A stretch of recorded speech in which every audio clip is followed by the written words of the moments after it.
बिस्मिल्लाहिर्रहमानिर्रहीम। अस्सलामु अलैकुम स्टूडेंट्स, आप देख रहे हैं electrical engineering lectures YouTube channel. Students, ये मेरा फर्स्ट लेक्चर है इस यूट्यूब चैनल पर। ऑल्दो मैं एक यूट्यूब चैनल सक्सेसफुली रन कर रहा हूँ, वहां मैं अपने सारे लेक्चर्स इंग्लिश में देता हूँ। वहां मुझे काफी स्टूडेंट्स की रिक्वेस्ट आई कि सर आप उर्दू के लिए एक सेपरेट उर्दू एंड हिंदी के लिए एक सेपरेट यूट्यूब चैनल स्टार्ट करें, वहां अपने लेक्चर्स दिया करें, यही कंटेंट उधर यूज करें। तो उनकी रिक्वेस्ट पर मैंने ये चैनल स्टार्ट किया है और मैं स्पेशली उन स्टूडेंट्स को डेडिकेट करूंगा ये अपना यूट्यूब चैनल जिनका खुद को ही दिल नहीं होता, उनके पेरेंट्स की वजह से वो इस इंजीनियरिंग की फील्ड में आ जाते हैं और फिर वो काफी प्रॉब्लम्स फेस करते हैं। उनके लिए मैंने ये स्टार्ट किया। वहां यहां मैं उनको स्पेशल टेक्निक्स बताया करूंगा। मेरे लिए तो सब स्टूडेंट्स इक्वल ही हैं। हर कोई स्टूडेंट्स मुझसे कांटेक्ट करके से कोई भी प्रॉब्लम हो मुझसे शेयर कर सकता है। उसके लिए मैं अपनी जीमेल आईडी दी हुई है डिस्क्रिप्शन बॉक्स में, और कमेंट बॉक्स में आप मुझसे कमेंट करके भी कोई भी प्रॉब्लम हो मुझसे शेयर कर सकते हैं। स्टूडेंट्स, सबसे पहले मैं आपको अपने कोर्सेज बता देता हूं। मैं एक बेसिक सब्जेक्ट से स्टार्ट करूंगा, इलेक्ट्रिकल का जो बेसिक सब्जेक्ट। उसके बाद स्टेप बाय स्टेप मैं एक एक कोर्स को कवर करूंगा। बस आप लोगों की सपोर्ट की जरूरत है। जितनी सपोर्ट करेंगे उतनी मुझे मोटिवेशन मिलेगी और मैं एक एक सब्जेक्ट को कवर करता जाऊंगा और आपके लिए भी काफी हेल्पफुल होगा। अपने स्टूडेंट्स, काफी फ्रेंड्स के साथ भी शेयर करें ताकि हर कोई इस अपॉर्चुनिटी को अवेल कर सके। अब स्टूडेंट्स, आज के लेक्चर पर आ जाते हैं। आज का हमारा टॉपिक है केसीएल, किरचॉफ्स करंट लॉ। मैं बेसिक सा एक रूल बताऊंगा केसीएल पर, उसके बाद मैं एक एग्जांपल करवाऊंगा और लास्ट में मैं आपको इसी एग्जांपल से रिलेटेड एक प्रैक्टिस प्रॉब्लम दूंगा। उसको आपने खुद सॉल्व करना है ताकि आपका कॉन्सेप्ट क्लियर हो सके। अब स्टूडेंट्स आ जाते हैं कि स्टूडेंट्स, किरचॉफ्स करंट लॉ ये कहता है current entering in a node must be equal to current leaving in a node. मैं फॉर एग्जांपल एक नोड बना लेता हूं, वहां से आपका कॉन्सेप्ट क्लियर हो जाएगा। नोड हमेशा स्टूडेंट्स पैरेलल कॉम्बिनेशन में बनेगा, जिस तरह ये तीनों रजिस्टर कनेक्टेड हैं पैरेलल में। तो मैं इनकी करंट की डायरेक्शंस को असाइन करता हूं, I1, I2, I3। Kirchhoff's current law ये कहता है current entering in a node must be equal to current leaving in a node. तो केसीएल को हम अप्लाई करते हैं नोड ए पर, तो ये बनेगा I1 is equal to I2 plus I3। For example मेरे पास I1 5 एम्पेयर है, तो I2 प्लस I3 का जो सम होगा वो भी 5 एम्पेयर के इक्वल होना चाहिए। फॉर एग्जाम्पल 2 एंड 3 एम्पेयर है, तो मेरे पास ये 5 इज इक्वल टू 5, ये मेरी left hand side right hand side के इक्वल आ जाती है। तो ये मेरी केसीएल की कंडीशन कहती है। फ्रेंड्स, इसको मैं नोडल एनालिसिस भी कह सकता हूं। स्टूडेंट्स, ये था केसीएल का शॉर्ट सा इंट्रो। अब इसकी एग्जांपल को डिस्कस करते हैं और इसके कॉन्सेप्ट को क्लियर कर लेते हैं। स्टूडेंट्स, इस एग्जांपल में मुझे हर रेजिस्टर के क्रॉस करंट को फाइंड करना है। मेरा मेन एम सबसे पहले यह है कि मैंने नोड्स को स्पेसिफाई कर लेना है। नोड्स, जैसा कि मैंने इंट्रो में बताया था, पैरेलल कॉम्बिनेशन में हमेशा नोड बनता है। तो ये तीन रेजिस्टर्स आपस में पैरेलल में, इसको मैं नोड ए दे देता हूं, इसको बी, और ये भी पैरेलल में ही है, इनको C. First step done. Second step ये है कि स्टूडेंट्स, मैंने करंट की डायरेक्शंस को असाइन करना है। मैं यहां से स्टार्ट करता हूं करंट की डायरेक्शंस, या आपकी अपनी चॉइस, आप जिस तरह भी डायरेक्शंस दें, मैं जिस तरह बन रही है उसी तरह ही दे रहा हूं।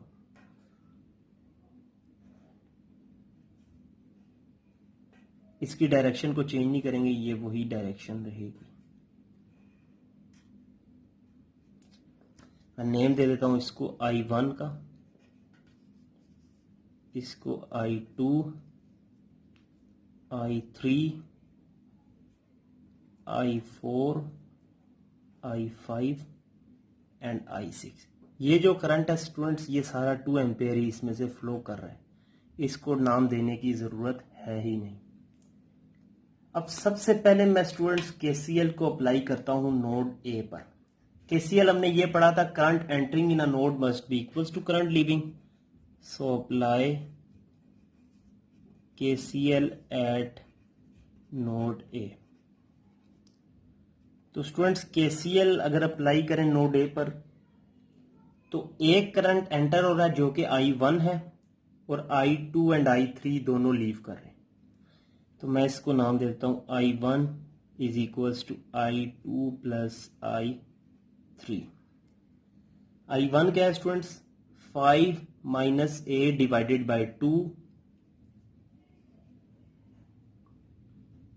I2 है a माइनस, ये सब कुछ ग्राउंड है, a minus 0 divided by 4 and I3 है a minus b divided by 6। इनको मैं सिंप्लीफाई कर लेता हूं तो स्टूडेंट्स मेरे पास इक्वेशन आ जाएगी a इंटू 11/12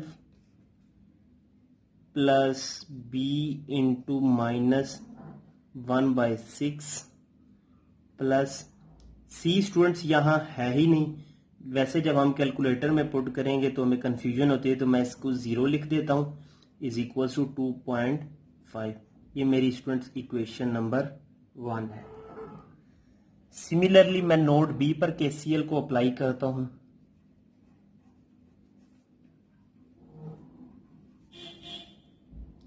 बी नोड पर स्टूडेंट्स देखें तो एक करंट एंटर हो रहा है और 2 लीव कर रहे हैं। I3 एंटर हो रहा है और I4 एंड I5 लीव कर रहे हैं और 2 एम्पेयर भी एंटर ही हो रहा है। तो मैं इसको लिख लूंगा I3 plus 2 is equals to I4 plus I5।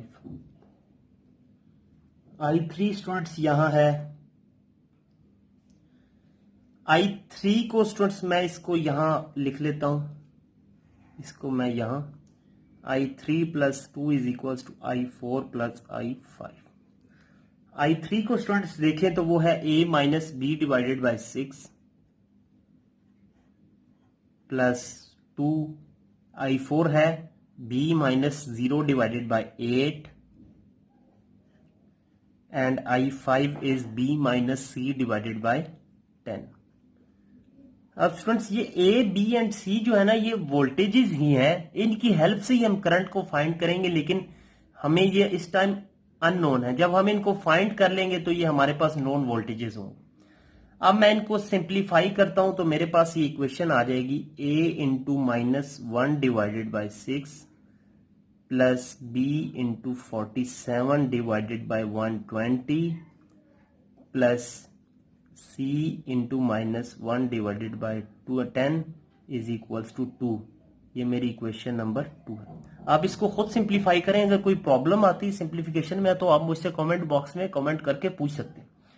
अब मैं सिमिलरली केसीएल अप्लाई करता हूं नोड सी पर। सी नोड पर स्टूडेंट्स अगर देखें तो एक करंट एंटर हो रहा है और 2 लीव कर रहे हैं। I5 entering in a node and 2 and I6 is leaving in a node. तो I will write it as I5 is equals to 2 plus I6। I5 students है b minus c divided by 10, 2 plus I6 है c minus 0 divided by 12। तो मैं इसको student simplify कर लेता हूं तो मेरे पास यहां a प्रेजेंट नहीं है तो मैं a को 0 लिख लूंगा, b को मैं write b into 1/10 plus c into minus 11/60 is equals to 2। ये मेरी इक्वेशन नंबर 3 है। अब स्टूडेंट्स मेरे पास 3 इक्वेशंस हैं और 3 ही अननोन है। अब 2 मेथड है। अब एक तो हम इनको सिंप्लीफाई कर सकते हैं जो कि एक बहुत मुश्किल मेथड है, वहां हमारी करंट वैल्यूज डिफरेंट भी आ सकती हैं और खासतौर पर जब एग्जाम्स में हो तो मुश्किल होती है। तो मैं आपको स्टूडेंट्स एक ही बार इनको कैलकुलेटर में पुट करके बताऊंगा फर्स्ट टाइम, और बाकी सारी लेक्चर्स में मैं बस बताया करूंगा कि मैंने कैलकुलेटर में फर्स्ट लेक्चर में बताया था, तो आप उसको देख लें जाके। तो स्टूडेंट्स कैलकुलेटर में अगर देखें, सबसे पहले मैं तीनों इक्वेशंस को पुट करने के लिए 5 इक्वेशंस में जाऊंगा और मेरे पास 3 वैल्यूज अननोन है, तो मैं नंबर 2 को सिलेक्ट कर लेता हूं। सबसे पहले मैं ऑर्डर से पुट करता हूं ए बी सी। ए मेरे पास स्टूडेंट्स यहां है 11/10। इक्वेशन नंबर 1 को देखें, बी है -1 डिवाइडेड बाय 6, सी 0 है और कांस्टेंट 2.5 है। सिमिलरली इक्वेशन 2 को देखता हूं तो a है -1 डिवाइडेड बाय 6, b है 47 डिवाइडेड बाय 120 एंड c है -1 डिवाइडेड बाय 10 और इक्वल्स टू 2। इक्वेशन 3 है a के साथ 0 है, b के साथ 1 डिवाइडेड बाय 10 है, c के साथ -11 डिवाइडेड बाय 60 है और कांस्टेंट है 2।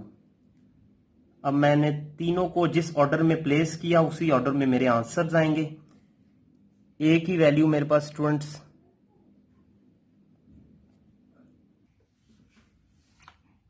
ये ए की वैल्यू आ गई स्टूडेंट्स 3.53, बी मेरे पास आ गया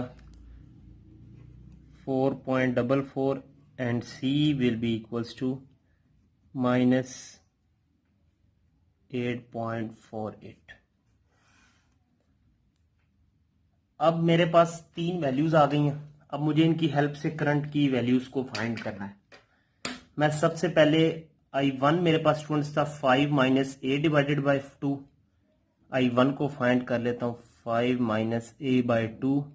a की वैल्यू को इसमें पुट करता हूँ तो मेरे पास करंट की वैल्यू आ जाएगी 0.735 एम्पियर।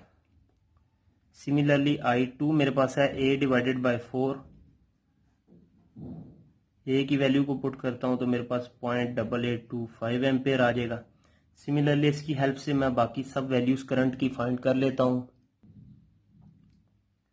फ्रेंड्स मैंने इसी तरह I3, I4, I5 की वैल्यू को फाइंड कर लिया। सिमिलरली मैं I6 की वैल्यू को फाइंड कर लेता हूं। I6 है C - 0/12।